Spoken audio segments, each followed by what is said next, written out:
Hello दोस्तों, आपके अपने चैनल एसजी नॉवल वर्ल्ड में आप सबका स्वागत है। ऐसे ही रोचक स्टोरी के लिए चैनल को सब्सक्राइब जरूर कर लीजिए। आइए अब एपिसोड कंटिन्यू करते हैं। एपिसोड 111, रोहन की नाराजगी। मिस्टी रोहन के सामने आकर खड़ी होकर उसे मुस्कुराते हुए देखने लगती है। मिस्टी की आवाज सुनकर रोहन उसे देखता है तो देखता ही रह जाता है। मिस्टी ने व्हाइट कलर का वन पीस पहना हुआ था और पैरों में व्हाइट शूज और अपने कंधे पर रखी पर्स। मिस्टी बहुत प्यारी लग रही थी।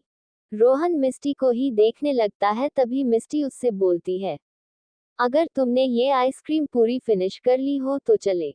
उसकी आवाज सुनकर रोहन वापस अपने होश में आता है और मिस्टी से बोलता है, हाँ हाँ चलो। वो जाने लगता है, तभी मिस्टी जल्दी से दौड़कर उसके बगल में चलते हुए उससे बोलती है, वैसे तुमने मेरी आइसक्रीम खा ली है तो तुम्हें मुझे आइसक्रीम भी खिलानी होगी, ओके। रोहन को याद आता है कि वो मिस्टी की आइसक्रीम थी जो उसने खा ली थी, तो वो मिस्टी से बोलता है, सॉरी, मैंने बिना तुमसे पूछे तुम्हारी आइसक्रीम खा ली। चलो, तुम जो कहोगी मैं वो आइसक्रीम तुम्हें दिला दूंगा। मिस्टी उसके हाथ को पकड़ कर चलते हुए उससे बोलती है, ओके फिर चलो। मिस्टी के हाथ पकड़ते ही रोहन रुक जाता है। वो अपना हाथ देखता है जिसे मिस्टी ने पकड़ा हुआ था। फिर वो मिस्टी को देखता है तो मिस्टी उसका हाथ छोड़ते हुए उससे बोलती है, सॉरी, वो गलती से टच कर लिया, अब नहीं करूंगी पक्का। मिस्टी जाकर जल्दी से कार में ड्राइवर की सीट के बगल वाली सीट पर बैठ जाती है। रोहन खड़े होकर मिस्टी की बात सोचता है, फिर वो भी आकर ड्राइविंग सीट पर बैठ जाता है। वो मिस्टी से पूछता है, तुम्हें कहाँ जाना है? मिस्टी उसे देखते हुए उससे बोलती है, ये मैं कैसे बताऊं कि कहाँ जाना है? क्या तुमने अभी तक ये भी नहीं सोचा है कि हम कहाँ जाने वाले हैं? क्या करते हो तुम? अब कब डिसाइड करेंगे और कब चलेंगे? मिस्टी बोले ही जा रही थी, तभी रोहन कार स्टार्ट करके वहां से कार को ले जाता है। मिस्टी उससे पूछती है, हम कहाँ जा रहे हैं? तो रोहन उससे बोलता है, अब मुझे क्लियर जगह तो पता नहीं है, हाँ, बट जब मैं यहाँ आया हूँ तब मैंने एक जगह देखी, वो मुझे बहुत पसंद आई थी, तो चलो तुम्हें वो दिखाता हूँ, तब तक तुम ये सोच लेना कि उसके बाद कहाँ जाना है। मिस्टी उससे बोलती है, ओके ठीक है। कॉलेज। प्रीति और जिया की सारी क्लासेस खत्म हो गई थी, तो जिया और प्रीति बाहर आती है, तभी आरव वहां आता है। वो दोनों से मिलता है और प्रीति को अपने साथ चलने के लिए बोलता है। प्रीति को भी आरव के साथ जाने का मन हो रहा था, तो वो जिया को देखती है। जिया उन दोनों को देखती है और अपनी कार में बैठते हुए प्रीति से बोलती है, इतना क्या सोच रही है, वो तेरा हो है, तुझे किसी की परमिशन की जरूरत नहीं है प्रीति, और चिंता मत करना, मैं आरोही को उसके स्कूल से ले लूंगी, तू जा आराम से। तभी वो ड्राइवर को देखते हुए उससे बोलती है, भैया चलिए। जिया की कार वहां से निकल जाती है। प्रीति वही खड़ी जिया की कार को जाता हुआ देखती है। तभी आरव प्रीति का हाथ पकड़कर उसे लाकर कार में बिठा देता है और खुद भी आकर दूसरी तरफ से कार में बैठ जाता है, लेकिन कार को स्टार्ट नहीं करता है। तो प्रीति उससे बोलती है, आरव, तुम क्या मुझे अपनी कार को अंदर से दिखाने के लिए लाए हो? ये सुनकर आरव नासमझी में उससे बोलता है, नहीं प्रीत, ऐसा क्यों बोल रही हो? तभी प्रीति उससे बोलती है, तो फिर चलो ना, हम यहाँ क्या कॉलेज का गेट देखने के लिए बैठे हुए थे। आरव सामने देखता है और कार स्टार्ट करते हुए उससे बोलता है, चलो कहीं चलते हैं। प्रीति उससे बोलती है, ओके, लेकिन कहाँ चले? ये सुनकर आरव याद करने लगता है, तभी उसे एक जगह याद आती है, तो वो खुश होते हुए उस बोलता है, चलो ठीक है, अब चलते हैं मेरी फेवरेट जगह पर। प्रीति उससे बोलती है, यहाँ भी कोई हिल स्टेशन है क्या? तभी आरव उससे बोलता है, यार प्रीति, तुम क्या क्या बोलती हो, मुझे खुद ही समझ में नहीं आता है कि यहाँ हिल स्टेशन कहाँ से आया है। उसकी बात सुनकर प्रीति हंसते हुए उससे बोलती है, तुम ये सब कुछ छोड़ो ना आरव। आरव अपनी कार एक तरफ मोड़ देता है, तभी पीछे से एक कार आरव की कार के आगे निकल जाती है। वो देखकर प्रीति आरव से बोलती है, आरव, मैंने इतनी धीरे भी चलाने को नहीं कहा है, प्लीज तुम स्पीड तो बढ़ा लो इसकी। देखो सभी लोग आगे जा चुके हैं। तभी आरव कार को स्पीड बढ़ाते हुए उससे बोलता है, ओके प्रीत। वही दूसरी तरफ जिया स्कूल आती है, उसे आरोही को पिकअप करना था। वो कुछ देर वेट करती है, तभी आरोही बाहर आती है। आरोही इतने दिनों बाद जिया को देखती है कि वो उसे इतने दिनों बाद लेने आई है। ये सब देखते हुए आरोही जल्दी से आरोही को गले लगा लेती है। जिया उसे लेकर कार में बैठ जाती है। दोनों कुछ देर में स्वर्ण मैंशन पहुंच जाती है। जिया अंदर आकर आदित्य को फोन लगाती है, लेकिन आदित्य फोन नहीं उठाता है तो जिया खुद से ही बोलती है, पता नहीं क्या हुआ है, मुझे इनसे बात करनी थी लेकिन उन्होंने तो फोन ही बंद रखा हुआ है। वो आरोही को ले जाकर उसे चेंज करवाती है और कुछ खिलाती है। आरोही उससे बोलती है, जी नींद आ रही है। जिया उसके सर पर हाथ फेरते हुए उससे बोलती है, कोई बात नहीं, अभी आरू नींद लेगी फिर रात में पढ़ाई करेगी। आरोही जिया को देखती है और सो जाती है। एक झरना। रोहन मिस्टी को एक जगह पर लेकर आता है और उससे बोलता है, बस मैं जिस जगह के बारे में बात कर रहा हूँ वो जगह दिखाता हूँ। वो दोनों चलते हुए वहां पहुंच जाते हैं। रोहन मिस्टी को सामने देखने के लिए बोलता है। मिस्टी रोहन की बात को सुनकर जैसे ही सामने देखती है वो शॉक्ड हो जाती है। सामने एक बड़ा सा झरना था और उसके बाद एक ब्रिज बना हुआ था। उस ब्रिज पर उस झरने का पानी आता है। तभी मिस्टी सामने देखते हुए रोहन से बोलती है, वाह रोहन, कितनी प्यारी जगह है, इतनी अच्छी जगह तो मैंने लंदन में भी नहीं देखी है। वो जल्दी से उस ब्रिज पर जाने लगती है। अचानक से रोहन उसका हाथ पकड़ लेता है। मिस्टी रोहन को देखती है जिसने उसका हाथ पकड़ रखा है तो रोहन उसे बोलता है, वो वहां जाना सही नहीं होगा, तुम यहीं से ही ये देखो। वहां झरने से पानी बहने हुए सामने बह रही नदी में जा रहा था। वहां बहुत सारी तितलियां उड़ रही थी। तभी मिस्टी रोहन से बोलती है, अच्छा ठीक है, वहां नहीं जा सकती हूँ तो यहीं से मेरी पिक्स क्लिक करो। वो अपना कैमरा रोहन के हाथ में देते हुए खुद जाकर सामने खड़ी हो जाती है और तरह तरह के पोज देने लगती है। रोहन मिस्टी की पिक्स क्लिक करता है। कुछ देर में मिस्टी उससे कैमरा लेते हुए अपनी एक फोटो देखते हुए उससे बोलती है, मैं ये सब लंदन में बहुत मिस करने वाली हूँ, वहाँ ये सब नहीं होगा ना। ये सुनकर रोहन मिस्टी से बोलता है, अच्छा किसे किसे याद करोगी वहाँ जाकर। मिस्टी वापस चलते हुए रोहन को बताती है, जिया को, प्रीति को, आरव को, आरोही को, जीजू को भी। और वो रोहन को देखते हुए बोलती है, मुझे समझ में आ गया कि हमें अब कहाँ जाना है। रोहन को अंदर ही अंदर ये बात बुरी लगती है कि मिस्टी ने उसका नाम तो लिया ही नहीं है, मतलब वो उसे मिस नहीं करेगी। मिस्टी जल्दी से चलकर आकर कार में बैठ जाती है। रोहन भी चुपचाप आकर कार में बैठ जाता है। तभी वो नाराजगी भरे शब्द में मिस्टी से पूछता है, अब कहाँ जाना है। तो मिस्टी उसे जल्दी से बोलती है, अब हम मॉल चलेंगे, वहाँ हम शॉपिंग करेंगे, मूवी देखेंगे और पेट पूजा करेंगे, फिर घर जाएंगे। रोहन उससे कुछ नहीं बोलता है और चुपचाप कार को मॉल की तरफ कर लेता है। मिस्टी को ऐसा लगता है कि रोहन नाराज हुआ है, लेकिन वो ज्यादा ध्यान नहीं देती है। स्वर्ण मेंशन। जिया हॉल में बैठी अपनी पढ़ाई कर रही थी, तभी एक घर आता है। वो सामने जिया को अपनी पढ़ाई में इतना मगन देखता है तो उसे डिस्टर्ब नहीं करता है। वो सीधे अपने रूम में चला जाता है और कुछ देर में चेंज करके वापस आता है। तभी जिया उसे देखती है तो इके उसके सामने बैठते हुए उससे बोलता है, कैसा रहा तुम्हारा दिन। जिया मुस्कुराते हुए उससे बोलती है, मेरा भी दिन अच्छा था और आरू का भी। मुझे पता है कि आप आज किसी बात को लेकर परेशान थे, आपको मुझे नहीं बताना है तो कोई बात नहीं। तभी आदित्य जिया से बोलता है, मैंने तुम्हारे और डॉल के लिए कुछ सोचा है। जिया उसकी बात सुनकर उससे सवाल करती है, क्या सोचा है आपने। तो आदित्य जिया से बोलता है, वो कल तुम लोगों को खुद ही समझ में आ जाएगा। जिया उसकी बात समझ नहीं पाती है। तभी आरोही उन दोनों के पास आती है और आदित्य की गोद में बैठते हुए उससे बोलती है, बड़े भाई सभी घूमने गए, हम कब जाएंगे। आदित्य जिया को देखते हुए आरोही से बोलता है, आपको घूमने जाना है डॉल। आरोही हाँ में अपना सर हिला देती है तो आदित्य उससे बोलता है, ठीक है, आपको कहाँ घूमने जाना है आप मुझे बताएं, हम वहां चलेंगे। आरोही सोचने लगती है, फिर वो उससे बोलती है, हम गोवा जाएंगे। ये सुनकर जिया हंसते हुए आरोही से बोलती है, आरू गोवा ही क्यों जाना है, कहीं और भी तो चल सकते हैं ना। आरोही फिर से सोचने लगती है, तभी वो उन दोनों से बोलती है, ठीक है तो हम यूएसए चलेंगे, वहाँ आदि भाई है न, हम उनसे मिलने चलेंगे, मुझे पता है वो वहाँ पर रहते हैं। आरोही के मुंह से आदि भाई सुनकर जिया और आदित्य एक दूर को देखने लगते हैं। एपिसोड 112, मैं मिस्टी से प्यार नहीं करता। आरोही की बात सुनकर जिया और आदित्य एक दूसरे को देखते हैं, वो दोनों बिल्कुल चुप हो गए थे। तभी आरोही दोनों का चेहरा देखती है तो उन दोनों से बोलती है, क्या हुआ आप दोनों को?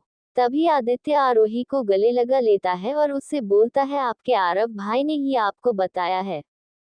आदित्य की बात सुनकर आरोही उसे बोलती है, नहीं वो तो आरव भाई के रूम में जो फोटो फ्रेम है ना, उसे देखकर वो बोल रहे थे कि आप यूएसए गए और अभी तक वापस नहीं आए हो, तो मैंने वो सुना था, तो हम वही चलते हैं ना। आरोही की बात सुनकर जिया की आंखों में आंसू भर जाते हैं। वही आदित्य वहां से उठकर ऊपर अपने रूम में चला जाता है। उसके ऐसे उठकर जाने से जिया और आरोही उसे देखती है तो आरोही जिया से पूछती है, जियो मैंने कुछ गलत बोला क्या? जिया मुस्कुराते हुए आरोही से बोलती है, नहीं आरू, आपने गलत नहीं बोला है, बल्कि आपने अच्छा ही बोला है, ये जरूरी भी था। आरोही को जिया की बात का मतलब समझ में नहीं आता है। वो जिया को देखती है तो जिया उससे बोलती है, चलो आप आपका होमवर्क फिनिश करो। वो दोनों मिलकर अपनी पढ़ाई करने लगती है। मॉल, मिस्टी और रोहन मॉल में आ चुके थे। वो दोनों मूवी देखने जाने वाले होते हैं। तभी रोहन मिस्टी से बोलता है, ये मूवी देखना जरूरी है क्या? तो मिस्टी उससे बोलती है, क्यों, तुम ऐसे क्यों पूछ रहे हो?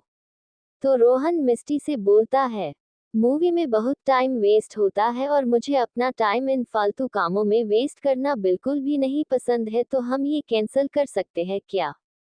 उसकी बात सुनकर मिस्टी मुंह खोले रोहन को देखते हुए उससे बोलती है, तुम पूरे अपने बॉस की तरह ही हो क्या यार? कभी लाइफ को एंजॉय भी किया करो। जरूरी नहीं होता है कि हमेशा बोरिंग बनकर ही रहा जाए, कभी मेरे जैसे भी रहना चाहिए। चलो मुझे कुछ खिलाओ, वैसे भी तुमने मेरी आइसक्रीम खा ली है। इतना बोलते हुए वो आगे चली जाती है। रोहन उसे देखते हुए खुद से ही बोलता है, क्या है यार, एक आइसक्रीम क्या खा ली, ये तो ताने ही दिए जा रही है जैसे मैंने इसका कौन सा खजाना चुरा लिया हो। तभी मिस्टी उससे बोलती है, हाँ तो ताना दूंगी ही। वो आइसक्रीम मैंने इतने प्यार से टेस्ट करके निकाली थी, उसका टेस्ट भी मुझे अच्छा लगा था और मैंने तो सिर्फ एक चम्मच वो खाई थी, बाकी की तो तुम खा गए। वो आइसक्रीम लेने के लिए शॉप में जाकर आइसक्रीम लेने लगती है। वही रोहन को जैसे ही समझ में आता है कि वो आइसक्रीम मिस्टी ने पहले खाई हुई थी, उसे शॉक हो लग जाते हैं। वो अपने मुंह पर हाथ रखते हुए खुद से ही बोलता है, तभी ये मुझे ऐसे ताने दे रही है। वो खुद से ही बात कर रहा था। तभी मिस्टी दूर से उसे बोलती है, ओह हेलो, वहां खड़े होकर क्या सोचे जा रहे हो, यहाँ आओ और पेमेंट करो। मैंने आइसक्रीम ले ली है। मिस्टी की बात सुनकर रोहन मिस्टी का हाथ देखता है, उसके हाथ में अलग अलग फ्लेवर्स के आइसक्रीम थे। वो जाकर उन आइसक्रीम की पेमेंट करता है। तभी वो देखता है मिस्टी बाहर जा रही है, तो वो उसके साथ चलते हुए उससे बोलता है, तुम इतनी सारी आइसक्रीम अकेले खाने वाली हो? उसकी बात सुनकर मिस्टी उससे बोलती है, अरे नहीं, मुझे बहुत मैनर्स है। ये मैंने अकेले अपने लिए थोड़ी ना ली है, इसमें तुम्हारे लिए भी आइसक्रीम है। रोहन उससे बोलता है, अच्छा मेरे लिए भी ली है, लेकिन हम जा कहाँ रहे हैं, तुम यहाँ भी तो आइसक्रीम खा सकती हो ना। मिस्टी मॉल से बाहर आकर कार में बैठते हुए उससे बोलती है, यहाँ तो हर कोई सेम यही करता है, उसमें क्या मजा है, हम कहीं और चलकर आइसक्रीम खाएंगे। वो उसे कार चलाने को बोलती है तो रोहन कार स्टार्ट कर देता है। कुछ देर में एक खड़ी सड़क पर मिस्टी रोहन को कार रोकने के लिए बोलती है। रोहन आसपास देखते हुए उससे बोलता है, तुम्हें यहाँ क्यों रुकना है? तभी मिस्टी कार से बाहर आकर रोहन को भी बाहर बुलाती है और कार के बाहरी हिस्से पर चढ़कर बैठ जाती है। रोहन उसे बोलता है, क्या कर रही हो तुम? तभी मिस्टी अपनी आइसक्रीम को निकाल कर खाते हुए रोहन से बोलती है, एक शांत से माहौल में आसमान के चांद को देखते हुए बैठकर आइसक्रीम खाना कितना अच्छा लगता है, तुम्हें पता भी है। रोहन भी वही कार से टिककर खड़ा हो जाता है और मिस्टी उसके पीछे बैठी आइसक्रीम खा रही थी। तभी मिस्टी एक आइसक्रीम रोहन को देती है। रोहन उस आइसक्रीम को देखते हुए मिस्टी से बोलता है, तुम्हारा दिल तो काफी बड़ा है, बहुत ज्यादा बड़ी आइसक्रीम नहीं है ये। मिस्टी उसके आइसक्रीम के कप को देखते हुए उससे बोलती है, तुम्हारे लिए ज्यादा बड़ी है ना? मुझे लगा ही था, लेकिन इससे छोटी कप थी नहीं उसकी शॉप में। वो इतना बोलकर फिर से अपनी आइसक्रीम खाने लगती है। वही रोहन सामने देखते हुए आइसक्रीम खाने लगता है। दोनों ही चुपचाप आइसक्रीम खाते हुए चांद को देखते रहते हैं। मिस्टी अपने आगे खड़े रोहन को देखती है तो उसके चेहरे पर एक मुस्कान आ जाती है। कुछ देर में मिस्टी अपनी आइसक्रीम खत्म करके रोहन से बोलती है, चलो अब घर चलते हैं। रोहन मिस्टी की तरफ मुड़कर देखता है। उसकी नजर तुरंत ही मिस्टी के होठों पर जाती है जिसके किनारे पर आइसक्रीम लगी हुई थी। मिस्टी कार से उतरने लगती है तभी रोहन उसे बोलता है, वो तुम्हारा मुंह। मिस्टी उसकी बात सुनती है तो रुक जाती है और रोहन से बोलती है, क्या हुआ, मेरे मुंह पर कुछ लगा है क्या? उसकी बात सुनकर रोहन अपनी उंगली से इशारा करते हुए उसे बताता है, तुम्हारे मुंह के पास आइसक्रीम लगी है, साफ करो उसे। मिस्टी अपने हाथ से साफ करती है लेकिन आइसक्रीम साफ नहीं होती है। तभी मिस्टी उससे पूछती है, हो गई साफ? रोहन न में सर हिला देता है। तभी मिस्टी फिर से अपना मुंह साफ करती है और रोहन को देखती है। इस पर मिस्टी और रोहन दोनों इरिटेट हो गए थे तो रोहन जल्दी से अपनी अंगूठे से उसके हाथ के किनारे लगी आइसक्रीम साफ करने लगता है। मिस्टी रोहन को देखती है तो उसकी सांस रुक गई थी। वो रोहन को बिना पलके झपकाए देखने लगती है क्योंकि रोहन का चेहरा एकदम उसके चेहरे के सामने था। रोहन मिस्टी के मुंह को साफ करते हुए मिस्टी को देखता है जो उसे ही एकटक देख रही थी तो रोहन भी मिस्टी को देखने लगता है। दोनों एक दूसरे को देखने में ये भूल गए थे कि उन्हें घर भी जाना है। तभी एक तेज हवा के झोंके से मिस्टी के बाल उसके चेहरे पर आ जाते हैं। रोहन मिस्टी को देखते हुए उसके बाल उसके कान के पीछे करता है। रोहन मिस्टी के चेहरे के एकदम पास में था जिससे मिस्टी की धड़कन बढ़ गई थी। वही रोहन की नजर मिस्टी के होठों पर टिक जाती है। वो मिस्टी को देखते हुए उसके होठों की तरफ बढ़ने लगता है। मिस्टी को समझ ही नहीं आ रहा था कि उसका दिल इतनी जोरों से क्यों धड़क रहा है। रोहन उसके होठों को छूने ही वाला होता है तभी रोहन का फोन बजता है। उसकी आवाज सुनते ही अचानक से रोहन मिस्टी का चेहरा देखता है।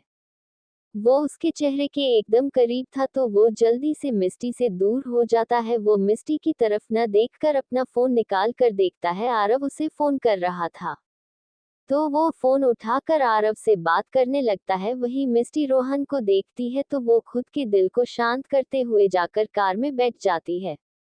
वही आरव रोहन से बोलता है, रोहन ब्रो, तुमने मुझसे इतनी बड़ी बात छुपाई। रोहन उसकी बात सुनकर आरव से बोलता है, क्या बोल रहे हो तुम, मैंने कौन सी बात छुपाई है तुमसे? तभी आरव उससे बोलता है, झूठ मत बोलो, तुम उस भूतनी, मेरा मतलब है मिस्टी से प्यार करते हो। तुमने मुझे ये बात कैसे नहीं बताई? रोहन आरव की बात सुनते ही उसे बोलता है, क्या बोल रहे हो तुम, मैं मिस्टी से प्यार करता हूँ, ये किसने बोल दिया तुम्हें? ये सुनकर रोहन उससे बोलता है, क्या बोल रहे हो भाई, मतलब तुम मिस्टी से प्यार नहीं करते हो? तभी रोहन कुछ देर चुप रहता है लेकिन तभी वो रोहन से बोल देता है, नहीं, मैं मिस्टी से प्यार नहीं करता हूँ। ये सुनकर रोहन चुप हो जाता है। आरव रोहन से बात करने लगता है तो रोहन उसे बताता है कि वो मिस्टी को बाहर घुमाने के लिए लेकर आया हूँ। वो दोनों बात करने लगते हैं। वही रोहन ने इस बात पर ध्यान नहीं दिया कि मिस्टी ने उसकी बात सुन ली है। वो रोहन को घर चलने के लिए बोलने आई थी तभी उसे रोहन की बात खुद से जुड़ी हुई सुनाई देती है। वो चुप होकर उसकी बात सुनने लगती है लेकिन तभी जैसे मिस्टी रोहन के मुंह से वो सुनती है कि वो मिस्टी से प्यार नहीं करता है। मिस्टी की आंखों में आंसू आ जाते हैं। उसे बहुत ज्यादा बुरा लगा था। वो अपने आंसू पोंछकर जाकर चुपचाप कार में बैठ जाती है और सामने खड़े रोहन को देखने लगती है। रोहन फोन काट कर आकर कार में बैठता है और मिस्टी की तरफ देखता है तो मिस्टी आंखें बंद किए हुए थी। रोहन को लगा कि मिस्टी सो गई है। वो उसे कुछ नहीं बोलता है और आराम से कार को स्टार्ट करके स्वर्ण मैंशन की तरफ निकल जाता है। रास्ते में बार बार रोहन मिस्टी को देख रहा था जिसका चेहरा खिड़की की तरफ था। मिस्टी ने पूरे रास्ते अपनी आंखें बंद रखी थी। कुछ देर में वो लोग स्वर्ण मैंशन पहुंच जाते हैं। रोहन कार को एक तरफ लगाता है और सो रही मिस्टी को देखता है। वो उसे उठाने के लिए उसे आवाज देता है, लेकिन मिस्टी सच में सो गई थी तो वो नहीं सुनती है। तभी रोहन कार से बाहर आकर उसकी तरफ का गेट खोलकर मिस्टी को अपनी गोद में उठाने के लिए उसकी तरफ झुकता है। तभी मिस्टी की नींद खुल जाती है। वो अपने सामने रोहन को देखती है। तभी रोहन भी देखता है कि मिस्टी की नींद खुल गई है। एपिसोड 113, मिस्टी का रोना और आदित्य की सलाह। रोहन मिस्टी को गोद में उठाने के लिए उसकी तरफ झुकता है। तभी मिस्टी की आंख खुल जाती है। वो अपने सामने रोहन को अपने इतने पास देखती है तो उसे वो सब याद आ जाता है। तभी रोहन देखता है कि मिस्टी उसे देख रही है। रोहन मिस्टी से बोलता है, वो तुम सो गई थी तो मैं अंदर तुम्हें। उसने इतना ही बोला था। तभी मिस्टी उसके साइड होकर कार से बाहर निकल आती है। रोहन मिस्टी को देखता है। तभी मिस्टी उसे बोलती है, तुम मेरे लिए इतनी प्रॉब्लम मत उठाओ। रोहन जो है जैसा है मैं वैसे रह लूंगी और मुझे वैसे भी कुछ दिन में लंदन वापस जाना है। रोहन मिस्टी की बात सुनता है। उसे अजीब लगता है कि मजाक करने वाली मिस्टी इतनी सीरियस बात क्यों कर रही है। वो उसे देखता रहता है। तभी मिस्टी रुककर उसे बोलती है, और हाँ, आज जो तुमने अपना इतना टाइम मेरे लिए खराब किया उसके लिए थैंक्स, और तुम्हारा टाइम मेरी वजह से खराब हुआ उसके लिए सॉरी। इतना बोलकर मिस्टी वहां से अंदर चली जाती है। मिस्टी की आंखों में आंसू आ गए थे। वो दौड़कर अपने रूम में चली जाती है। वही जिया और प्रीति जो मिस्टी का इंतजार कर रही थी, वो उसे ऐसे उसके रूम में जाते हुए देखती है तो दोनों घबरा जाती है। वो दोनों जल्दी से उसके की तरफ चली जाती है। वही बाहर खड़ा रोहन, उसे मिस्टी की बात का बुरा लगा, लेकिन वो फिर सोचने लगता है कि मिस्टी ये सब क्यों बोल रही थी। वो सोचते हुए अंदर आता है। उसे वहां कोई भी नहीं दिखता है तो वो अपने रूम में चला जाता है। तभी उसके पास एक का कॉल आता है तो वो अपने रूम से निकलकर सीधे ऑफिस एरिया में चला जाता है। जिया और प्रीति जब रूम में आती है तो उन्हें मिस्टी रूम में नहीं दिखती है। वो दोनों चेक करती है। तभी मिस्टी बाथरूम से बाहर आती है। उसकी आंखें लाल थी। जिया और प्रीति को समझ में आ जाता है कि जरूर रोहन और मिस्टी के बीच में कुछ हुआ है। मिस्टी उन दोनों को अपने सामने देखती है तो बेड पर बैठते हुए उन दोनों से बोलती है, तुम दोनों यहाँ अभी तक सोई नहीं। ये सुनकर जिया और प्रीति दोनों आकर बेड पर मिस्टी के पास बैठते हुए उसे देखने लगती है। मिस्टी उन दोनों से अपनी नजरें चुराते हुए बोलती है, क्या हुआ तुम दोनों को। तभी जिया मिस्टी से पूछती है, हमारा बाद में जानना, पहले तू ये बता तुझे क्या हुआ है। प्रीति भी तुरंत उससे पूछती है, और तू रोई क्यों, क्या रोहन जी ने तुझे कुछ बोला है। मिस्टी उन दोनों को देखती है और मुस्कुराते हुए उन दोनों से बोलती है, अरे तुम दोनों क्या बोल रही हो, मैं कहाँ रोई हूँ, और किसी की इतनी हिम्मत कहा कि वो मिस्टी को रुला सके, और किसी ने मुझे कुछ नहीं बोला है। तभी वो उन दोनों को उठाते हुए बोलती है, चलो अब तुम दोनों जाओ सोने, मुझे नींद आ रही है, मैं थक गई हूँ यार। वो सोने जाने लगती है। तभी जिया मिस्टी का हाथ पकड़कर मिस्टी से बोलती है, मिस्टी सच बता, रोहन जी ने कुछ बोला है क्या। मिस्टी जिया को देखती है। उसे रोना आ जाता है। वो जिया के गले लगकर रोने लगती है। जिया मिस्टी को संभालने लगती है। प्रीति और जिया मिस्टी को बेड पर बिठाते हुए उसे चुप कराने लगती है। तभी प्रीति मिस्टी को चुप कराते हुए गुस्से में बोलती है, जिया मैं बता रही हूँ, अगर रोहन जी ने मिस्टी को कुछ बोला है न तो मैं उन्हें छोड़ूंगी नहीं। वो होते कौन है मेरी दोस्त को कुछ भी बोलने वाले। प्रीति गुस्से में बोले जा रही थी। वहीं मिस्टी का रोना बंद ही नहीं हो रहा था। जिया प्रीति को इशारे से चुप होने को बोलती है तो प्रीति चुप हो जाती है। तभी जिया मिस्टी से बोलती है, मिस्टी चुप हो जा। मिस्टी जिया की तरफ देखती है तो जिया मिस्टी से बोलती है, मिस्टी क्या हुआ है, जब तक तुम हमें बताओगी नहीं हम समझेंगे कैसे। तभी मिस्टी अपने आंसू पोंछने लगती है और फिर दोनों से बोलती है, जिया यहाँ मैं तेरी शादी में आई थी, वो हो गई तो यहाँ रहना नहीं चाहिए मुझे, मैं कल ही लंदन वापस जा रही हूँ। मुझे टिकट्स बुक करनी है, मेरा फोन कहाँ है। वो अपना फोन ढूंढने लगती है तो प्रीति और जिया उसे वापस बिठाते हुए बोलती है, क्या है मिस्टी, तुझे हमारी कसम है, तू बता हुआ क्या है, और तू अभी कहीं नहीं जा रही है समझी, जब तक हम दोनों नहीं चाहेंगे।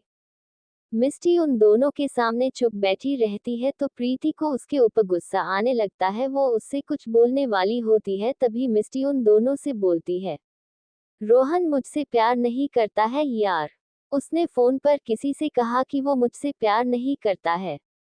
ये बोलकर मिस्टी फिर से रोने लगती है। वही प्रीति और जिया को ये सुनकर शॉक ही लग जाता है। प्रीति जिया से बोलती है। जिया और प्रीति एक दूसरे को देखती है, तभी मिस्टी उन दोनों से बोलती है, और मैं यहाँ सिर्फ इसी उम्मीद में थी कि शायद रोहन मुझसे प्यार करने लगे, लेकिन वो नहीं करेगा मुझसे प्यार। इसलिए मैं कल या परसों लंदन वापस जा रही हूँ। और मैं ठीक हूँ। मिस्टी खुद को संभालना जानती है। चलो अब तुम दोनों जाओ, मुझे सोना है, वरना मेरी आंखों के नीचे डार्क सर्कल्स आ जाएंगे। वो उन दोनों को अपने रूम से बाहर करके दरवाजा बंद कर लेती है। प्रीति और जिया एक दूसरे को देखती है और प्रीति जिया से बोलती है, जिया हमने मिस्टी को रोहन जी के साथ भेजकर गलती कर दी।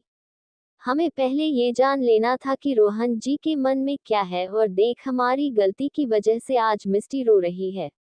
जिया कुछ सोच रही थी, तभी उन दोनों को ऊपर के फ्लोर से रोहन नीचे आता हुआ दिखता है। प्रीति और जिया उसे देखती है। रोहन उन दोनों के पास आकर देखता है प्रीति उसे अजीब तरीके से घूर रही थी। रोहन को ये अजीब लगता है। वो जिया को देखता है, जो उसे देखते हुए कुछ सोच रही थी। रोहन उन दोनों को गुड नाइट बोलकर अपने रूम में चला जाता है।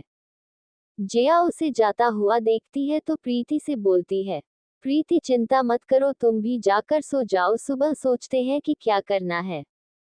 प्रीति भी अपने रूम में चली जाती है और जिया वो उन दोनों के बारे में सोचते हुए रूम में आती है। वो अलमीरा से अपने कपड़े लेकर चेंज करने चली जाती है।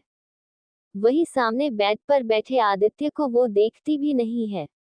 आदित्य जिया को देखता है। कुछ देर में जिया आती है। वो तब भी उन्हीं दोनों के बारे में सोच रही थी। वो आकर बेड पर बैठ जाती है, तभी आदित्य उससे बोलता है, क्या हुआ है, क्या सोच रही हो। तो जिया का ध्यान आदित्य की बात पर जाता है। वो उससे बोलती है, वो रोहन जी मिस्टी से प्यार नहीं करते हैं आदित्य। आदित्य जिया की बात सुनकर कोई ज्यादा रिएक्ट नहीं करता है। वो जिया को लेटाकर उसे अपनी बाहों में लेते हुए उससे बोलता है, वो रोहन को मर्जी है को उसे किससे प्यार करना है और किससे नहीं। तभी जिया आदित्य के सीने पर अपना सर रखते हुए बोलती है, लेकिन आदित्य, जो मैंने रोहन जी की आंखों में मिस्टी के लिए देखा वो गलत नहीं था। तभी आदित्य अपनी आंख बंद करते हुए जिया से बोलता है, अगर रोहन को मिस्टी से प्यार है तो उसे उसके बारे में पता होना चाहिए, शायद मिस्टी के दूर होने से। आदित्य इतना बोलकर जिया से बोलता है, और तुम टेंशन मत लो, सो जाओ। आदित्य जिया को बाहों में लेकर सो जाता है और जिया के दिमाग में आदित्य की कही गई बात घूम रही थी। फिर कुछ देर में वो भी आदित्य की बाहों में सो जाती है। वही रोहन वो मिस्टी की बात ही सोचता रह जाता है। उसे नींद ही नहीं आ रही थी। सुबह का समय, सभी लोग धीरे धीरे डाइनिंग टेबल की तरफ आ रहे थे। प्रीति और जिया भी बैठी मिस्टी का इंतजार कर रही थी, लेकिन मिस्टी नहीं आई हुई थी। तभी रोहन आकर अपनी कुर्सी पर बैठ जाता है। वो अपनी नज़र पूरे डाइनिंग टेबल पर घुमाता है। मिस्टी वहां नहीं थी, लेकिन वो किसी से भी नहीं पूछता है। तभी मिस्टी वहां आती है। रोहन और बाकी सभी लोग मिस्टी को देखते हैं। मिस्टी आकर आरोही के बगल वाली कुर्सी पर बैठ जाती है। वही रोहन वो उससे कुछ दूर की कुर्सी पर बैठा हुआ था। मिस्टी प्रीति और जिया को देखती है। पूरे टेबल पर शांति थी। सभी को नाश्ता सर्व करते हैं। तभी मिस्टी जिया से बोलती है, जिया। सभी उसकी आवाज सुनकर मिस्टी को देखते हैं। मिस्टी जिया को देखती है। तभी जिया एक बाउल मिस्टी की तरफ करते हुए उससे बोलती है, मैंने बनवाया है मिस्टी, ये तुम्हारी और आरू दोनों की फेवरेट है, तो ये हलवा तुम दोनों खा सकती हो। मिस्टी और आरोही एक दूसरे को देखकर ताली देते हैं। वो दोनों एक ही प्लेट में हलवा लेकर खा रही थी। मिस्टी खुद भी खा रही थी और आरोही को भी खिला रही थी। सभी लोग शांति से खाना खा रहे थे। वही रोहन की नज़र बार मिस्टी के ऊपर जा रही थी। वो बार बार उसे देख रहा था। जिया और प्रीति ये देख रही थी। वही मिस्टी वो रोहन की तरफ बिल्कुल भी नहीं देखती है। सभी का नाश्ता होते ही आदित्य उठकर जाने लगता है। तभी सामने से आरव आ जाता है। वो आदित्य को देखता है तो तुरंत उससे बोलता है, गुड मॉर्निंग मिस्टर ए के। इतना बोलते हुए वो अंदर आ जाता है। आदित्य रुककर उसे देखता है। आरव सीधे जाकर जिया के गले लगने वाला होता है, तभी आदित्य जिया को अचानक से खुद के पास खींच लेता है। ये देखकर सभी उसे देखने लगते हैं, वही आरव आदित्य को घूरने लगता है। एपिसोड 114, जिया के बॉडीगार्ड्स। आरव जिया को गले लगाने ही वाला होता है, तभी आदित्य जल्दी से आकर जिया का हाथ पकड़कर उसे अपनी तरफ खींच लेता है। जिया का सिर आदित्य के सीने से टकरा जाता है। वो अपने सर को सहलाते हुए उसे देखती है तो आदित्य आरव को घूर रहा था। वही बाकी सभी लोग आदित्य को देख रहे थे। आरव जिया को देखते हुए आदित्य से बोलता है, मिस्टर ए के जिया मेरी दोस्त है, अब क्या मैं उसे गले भी नहीं लगा सकता हूँ? इस बात पर जिया भी अपना सर हिलाते हुए आदित्य को देखती है। तभी आदित्य आरव से बोलता है, जब तुम मिसेज ए के फ्रेंड थे तब थे, अब ये मेरी बीवी है तो दूर रहकर बात किया करो। ये बात सुनकर जिया और आरव एक दूसरे को लाचारी भरी चेहरे से देखते हैं। आदित्य जिया के माथे पर किस करता है। जिया अपनी आंख बंद कर लेती है। ये देखकर प्रीति, मिस्टी और रोहन मुस्कुरा देते हैं। आदित्य आरोही को बाय बोलता है और प्रीति से बोलता है, अपने होने वाले पति पर थोड़ा ध्यान दो। ये बोलकर आदित्य बाहर निकल जाता है। प्रीति आरव को देखती है। आरव उसके पास आ जाता है। तभी रोहन भी जिया को बोलकर आदित्य के पीछे जाने लगता है। तो जिया उससे बोलती है, रोहन। रोहन मुड़कर जिया को देखते हुए उससे पूछता है, जी भाभी। तो जिया उससे बोलती है, वो रोहन मिस्टी लंदन जाने वाली है तो आप उसकी टिकट्स निकलवा दीजिएगा। ये सुनकर मिस्टी और प्रीति जिया को देखती है। आरव तो ये सुनकर खुशी हो जाता है। वही रोहन वो मिस्टी को देखता है जो उसे नजरअंदाज करके वहां से हट गई है। जिया और प्रीति ये देखती है कि रोहन मिस्टी को ही देख रहा है। तभी प्रीति उसे बोलती है, और हाँ रोहन जी, जितनी जल्दी की हो सके उतनी जल्दी की टिकट्स करवाइएगा क्योंकि मिस्टी को जल्दी ही जाना है। रोहन जिया और प्रीति से ओके बोलकर बाहर चला जाता है। आरव तो यही सुनकर खुश हो गया था कि मिस्टी वापस जा रही है। वो सभी को बाय बोलकर के पीछे चला जाता है। जिया उसे जाता हुआ देखती है तो प्रीति से बोलती है, अब देखते हैं क्या होता है। मुझे जो समझ में आया है मैंने कर दिया है। प्रीति उसे बोलती है, हाँ सही बोल रही है। वो लोग भी आरोही को लेकर मिस्टी के पास आ जाती है। बाहर आरव पीछे से रोहन को आवाज देता है, लेकिन रोहन उसकी न सुनकर सीधे आकर ड्राइविंग सीट पर बैठ जाता है। तभी आरव भी आकर जल्दी से उसके साइड वाली सीट पर बैठ जाता है। रोहन उसे देखकर फिर से इग्नोर कर देता है। तभी पीछे की सीट पर बैठा आदित्य उससे बोलता है, तुम यहाँ क्या कर रहे हो? उसकी बात सुनकर आरव मुस्कुराते हुए आदित्य से बोलता है, वो मिस्टर ए के डैड आज थोड़े बिजी हैं तो आज की मीटिंग में आने के लिए उन्होंने मुझे कहा है। फिर मैंने सोचा कि मैं यहाँ सबसे मिलने आ ही रहा हूँ तो मैं आप लोगों के साथ ही चलता। उसने इतना ही कहा था तभी आदित्य उसे चुप रहने को बोल देता है। वहीं रोहन कार को कंपनी लेकर चला जाता है। ऑफिस। कुछ देर में वो लोग ऑफिस पहुंचते हैं। एक के जैसे ही अंदर आता है सभी साइड हटकर अपने काम में लग जाते हैं। वहीं वो सबको इग्नोर करते हुए लिफ्ट से अपने केबिन के फ्लोर पर चला जाता है। वही पीछे आ रहे रोहन और आरव सब कुछ देखते हैं तो आरव रोहन से बोलता है, यार रोहन, मिस्टर ए के को देखकर सभी लोग तो ऐसे डर गए जैसे वो उन्हें खा ही जाएंगे। इतना बोलकर वो हंस देता है। तभी रोहन उसे बोलता है, तुम लकी हो जो तुम बॉस के इस रूप को देख रहे हो। जिस दिन तुमने बॉस का गुस्से वाला रूप देख लिया न, तुम सदमे में चले जाओगे। और ये सभी लोग इसलिए ऐसे डर रहे हैं क्योंकि इन सभी ने वो देखा हुआ है, समझे? उसकी बात सुनकर आरव उसे बोलता है, हाँ ब्रो, समझ गया। तभी उसे कुछ याद आता है तो वो जल्दी से रोहन से बोलता है, रोहन तुम उस भूतनी की लंदन की टिकट्स कब बुक करवा रहे हो? उसकी बात सुनकर रोहन उसे घूरते हुए बोलता है, तुम ये क्यों पूछ रहे हो? क्या तुम्हें बहुत जल्दी है उसे यहाँ से भेजने की? उसकी बात सुनकर आरव जबरदस्ती मुस्कुराते हुए रोहन से बोलता है, नहीं यार, ऐसी कोई बात नहीं है। बस वो लंदन में रहेगी तो मुझे बात बात पर टीस नहीं करेगी तो मुझे सुकून रहेगा और तुम्हें भी तो सुकून रहेगा ना। वो तुम्हें भी तो परेशान करती रहती हैं। तभी मीटिंग रूम से कोई आकर आरव को बुलाता है तो आरव उसके साथ चला जाता है। वहीं रोहन वहीं खड़े हुए खुद से बोलता है, मुझे क्या सुकून मिलेगा, मुझे तो खुद समझ में नहीं आ रहा है कि मेरे साथ क्या हो रहा है। मिस्टी के लंदन जाने की बात सुनकर मुझे क्यों बुरा लग रहा है।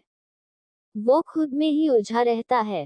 शाम का समय, जिया, प्रीति, मिस्टी और आरोही को लेकर बाहर जा रही थी तभी उनके सामने 4 हट्टे कट्टे काले कपड़ों में बॉडीगार्ड्स खड़े हो जाते हैं। चारों उन चारों को देखती है तो प्रीति उनसे बोलती है, आप लोग कौन हैं और इस मेंशन के बाहर क्या कर रहे हैं। उसकी बात सुनकर एक आदमी प्रीति से बोलता है, हम बॉडीगार्ड्स हैं। ये सुनकर मिस्टी मुंह बनाते हुए उससे बोलती है, वो तो हमें भी दिख रहा है कि आप लोग बॉडीगार्ड्स हो, लेकिन यहाँ किसी को बॉडीगार्ड्स की जरूरत नहीं है, तो आप लोग यहाँ किसके लिए आए हो। वो आदमी जिया को देखते हुए बोलता है, लेडी बॉस, हम आपके बॉडीगार्ड्स हैं। ये सुनकर जिया को अजीब लगता है। प्रीति और मिस्टी जिया को देखती है तो जिया उस आदमी से बोलती है, लेकिन मुझे बॉडीगार्ड्स की जरूरत नहीं है और आपको किसने मेरा बॉडीगार्ड बनाया है। तभी वो आदमी जिया से बोलता है। वो आदमी कुछ बोलने ही वाला होता है तभी जिया का फोन बजता है। जिया अपना फोन देखती है तो कॉल एक का था। वो जल्दी से फोन उठाती है। तभी आदित्य जिया से बोलता है, वो बॉडीगार्ड्स मैंने रखवाए हैं तुम्हारी और डॉल की सेफ्टी के लिए, तो उनसे सवाल मत पूछो क्योंकि उन्हें सिर्फ यही पता है कि उन्हें तुम्हारी और डॉल की सेफ्टी रखनी है। जिया फोन को कान से लगाए हुए उन बॉडीगार्ड्स को देखती है और आदित्य से रोने जैसी आवाज में बोलती है, लेकिन मुझे ये बॉडीगार्ड्स नहीं चाहिए और आरू वो तो इन लोगों को देखकर ही डर जा रही है। तभी आदित्य जिया से बोलता है, बीवी, तुम्हारी और डॉल की सेफ्टी मेरे लिए जरूरी है, तो तुम्हारा मन हो या न हो वो बॉडीगार्ड्स तुम्हारे और डॉल के पीछे रहेंगे। इतना बोलकर आदित्य फोन कट कर देता है। जिया फोन को घुरकर देखती है, फिर सामने उन बॉडीगार्ड्स को देखती है और आरोही का हाथ पकड़ते हुए बोलती है, मुझे कहीं नहीं जाना है, वो भी बॉडीगार्ड्स के साथ तो बिल्कुल भी नहीं। इतना बोलकर वो आरोही को लेकर वापस से अंदर आ जाती है तो प्रीति और मिस्टी भी उन बॉडीगार्ड्स को घूरते हुए अंदर आ जाती है। अंदर जिया उन दोनों से बोलती है, यार ये बॉडीगार्ड्स मिस्टर ए के ने रखे हैं मेरी और आरू की सेफ्टी के लिए। उसकी बात सुनकर प्रीति उससे बोलती है, वाह यार जिया, मिस्टर ए के तेरा और आरोही का कितना ध्यान रखते हैं। तुम दोनों के लिए बॉडीगार्ड्स रख दिए, लेकिन अचानक से तुम दोनों के लिए इतनी ज्यादा सेफ्टी क्यों। उसकी बात सुनकर जिया के दिमाग में भी ये बात आती है कि सच में अचानक से आदित्य ने हमारे लिए बॉडीगार्ड्स क्यों रखे। वो खुद से ही बोलती है, ये बात आदित्य से पूछनी पड़ेगी। रात का समय, आरोही और मिस्टी हॉल में बैठकर कार्टून देख रही थी। वही प्रीति और जिया वो कुछ इम्पोर्टेंट बात कर रही थी। तभी ए के अंदर आता है। वो सीधे अपने रूम में चला जाता है। जिया प्रीति उसे जाते हुए देखती है तो प्रीति जिया से बोलती है, जिया यार, जीजू कितने हैंडसम है ना। ये बात सुनकर जिया प्रीति को देखने लगती है तो प्रीति उससे बोलती है, ये अरे यार सच में। तभी आरव भी अंदर आता है तो प्रीति जिया से बोलती है, लेकिन आरव से कम। उसकी बात सुनकर जिया हंस देती है। आरव उन दोनों के पास बैठते हुए उन दोनों से बोलता है, तुम दोनों किसे देखकर हंस रही थी। तो जिया उससे बोलती है, मैं तो नहीं, लेकिन हाँ प्रीति जरूर तुम्हें देखकर हंस रही थी। आरव प्रीति को देखता है तो उसे देखकर प्रीति सच में हंसने लगती है। आरव प्रीति को घूरता है तो प्रीति अपने मुंह पर हाथ रखते हुए उससे बोलती है, सॉरी आरव, लेकिन तुमने जैसे देखा मुझे सच में हंसी आ गई। आरव मिस्टी को देखता है।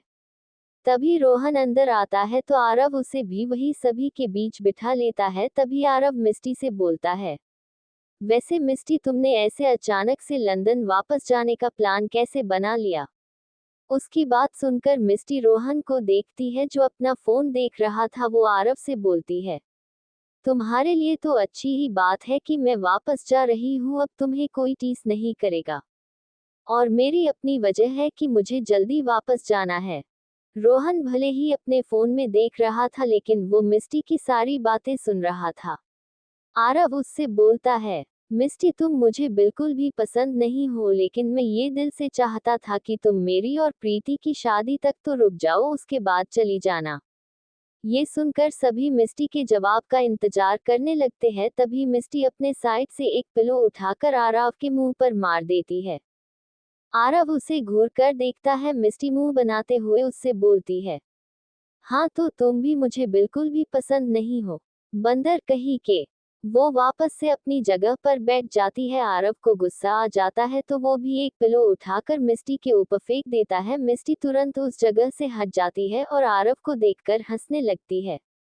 एपिसोड 115, एक का सच आरव के सामने। आरव के पिलो फेंकते हुए देखकर मिस्टी तुरंत साइड हो जाती है। वो पिलो जमीन पर गिर जाता है। आरव मिस्टी को घूरने लगता है। तभी मिस्टी उसे देखकर हंसने लगती है और हंसते हुए उससे बोलती है, ओए बंदर, पढ़ाई भी खराब और निशाना भी खराब। मिस्टी खुद ही ताली बजाकर हंसने लगती है। वही जिया और प्रीति दोनों उन दोनों को देखती रहती है। रोहन भी आरव को देखता है। तभी आरव मिट्टी को घूरते घूरते अचानक एक टेढ़ी स्माइल देने लगता है। वो अचानक से दूसरा पिलो उठाकर सीधे मिस्टी के ऊपर फेंकता है।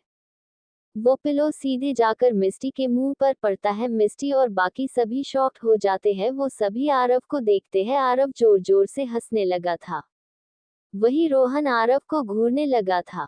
तभी मिस्टी गुस्से में आरव के पास आते हुए प्रीति से बोलती है, प्रीति सॉरी जानू, लेकिन आज तेरा होने वाला पति तो गया।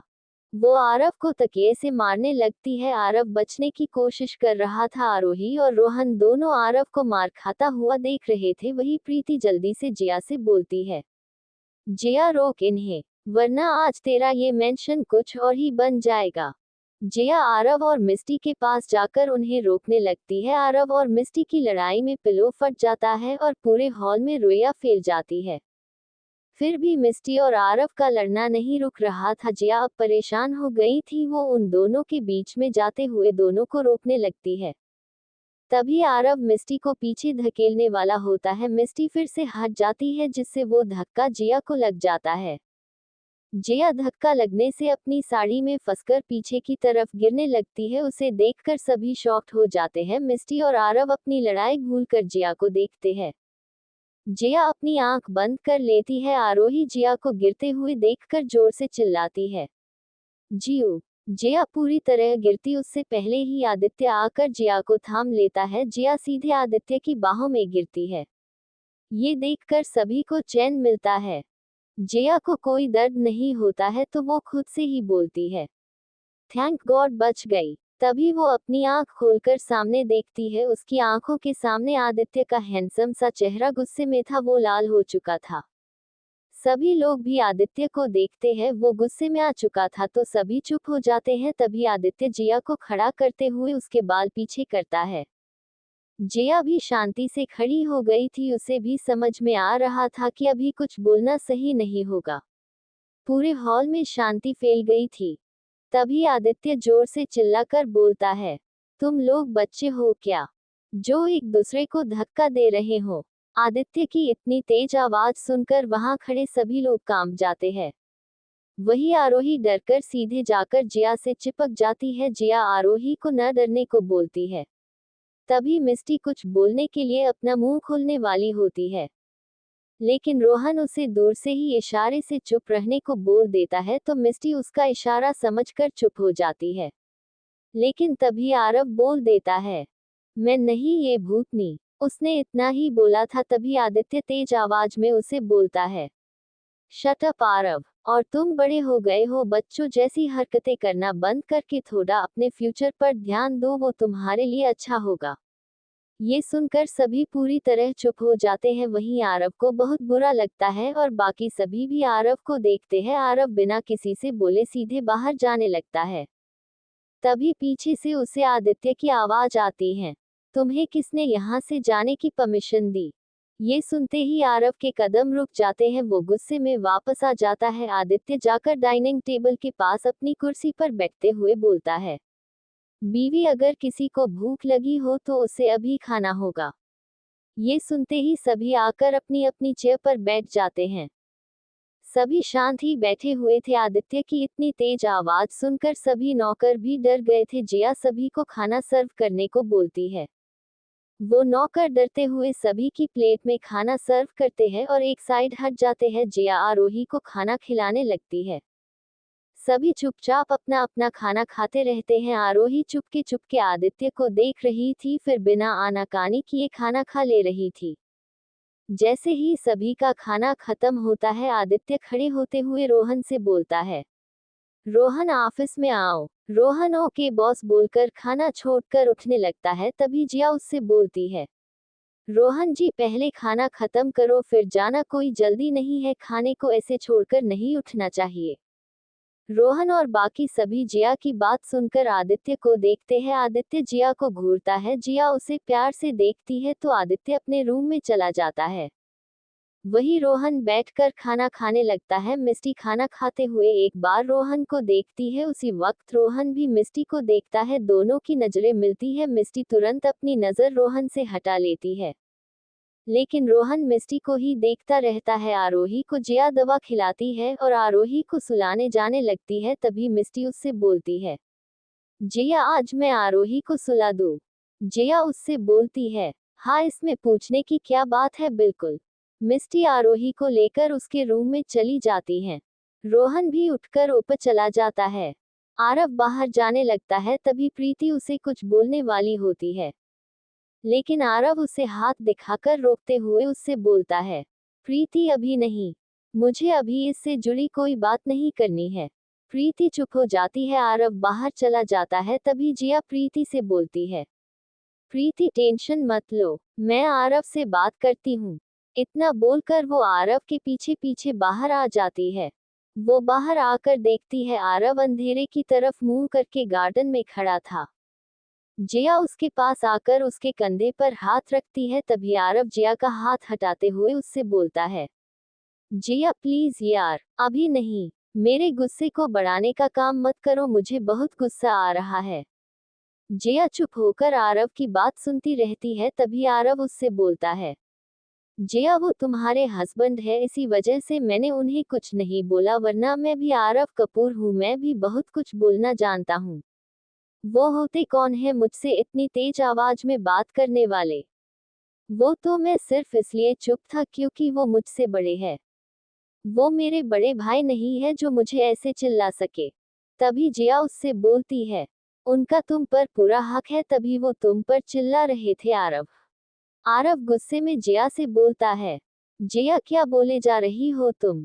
उनका मुझ पर कोई हक नहीं है, और मुझसे ऐसे बात करने का अधिकार मैंने सिर्फ एक ही इंसान को बचपन से दिया है, वो भी मेरे बड़े भाई को, और किसी को भी नहीं।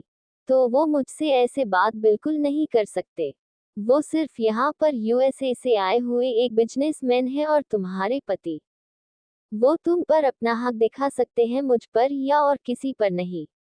आरव की बात सुनकर जिया की बर्दाश्त की लिमिट खत्म हो रही थी। तभी जिया उससे बोलती है, आरव बस, कुछ बोलने से पहले सोच तो लो कि किसके बारे में बोल रहे हो। तभी आरव जिया को चुप कराते हुए बोलता है, जिया प्लीज, मिस्टर ए के की कोई सफाई मत देना आप। जिया आरव का हाथ पकड़ उसे अपने सामने करते हुए गुस्से में बोलती है, आरव गुस्से में उतना ही बोलो जिसका बाद में तुम्हें पछतावा न हो, कि तुम अपने बड़े भाई को इतना सब कैसे बोल सकते हो जिसके सामने तुमने कभी एक शब्द नहीं बोला। जिया की बात सुनते ही आरव कुछ बोलने वाला होता है। तभी वो जिया की बात पर ध्यान देता है। जिया ने जो कहा उसे याद करते ही आरव शॉक्ड होकर पूरी तरह चुप हो जाता है। वो तुरंत जिया से बोलता है, जिया क्या बोला तुमने? तुमने अभी मेरे बड़े भाई मतलब भाई की बात की। जिया उसकी बात सुनकर ध्यान देती है तो उसे एहसास होता है कि उसने गुस्से में आकर आरव से आदित्य के बारे में बोल दिया। आरव जिया का हाथ पकड़कर उसे हिलाते हुए जिया से बोलता है, जिया तुम क्या बोल रही थी, मेरे बड़े भाई कौन? मतलब मिस्टर ए के आदि भाई।